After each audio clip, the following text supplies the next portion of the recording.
Барлықтарыңызға қайырлы күн оқырмандар, сіздермен бірге Puzzle TV арнасы. Бүгін сіздерге ESP-ны үйде отырып-ақ төлеудің жолын үйрететін боламын. Ол үшін ешқайда терминалға, почтаға барып керек емес.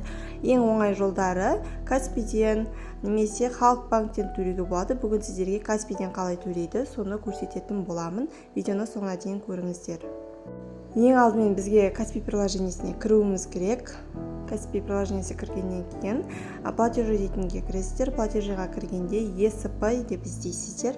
Сол жерде шығады единый совокупный платеж деп іздесеңіздер, өзі бірден шығады. Кіргеннен кейін сіз қалада болсаңыз қаланыкін таңдайсыз, ауылда болса ауылдыкін таңдайсыз. Яғни өзіңіздің тұрғылықты жердегі тіркелген пропискаңызға байланысты міндетті түрде қай айға төлейін деп жатсыз, соны басасыз және өзіңіздің ЖСН номеріңізді жазып, ары қарай оплата жасайтын боласыз.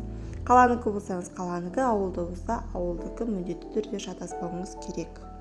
Және де оның алдындағы видеода мен сіздерге ешкімнен көмек сұрамай, ешкімге ақы төлемей-ақ қалай декретке шығуға болатынын алдыңғы видеода көрсеттім. Сол жерден кіріп көрсеңіздер болады. Сіздермен бірге алдағы көптеген ақпараттармен бөлісем. Ендеше каналға тіркеліп, лайк басып кетіңіздер.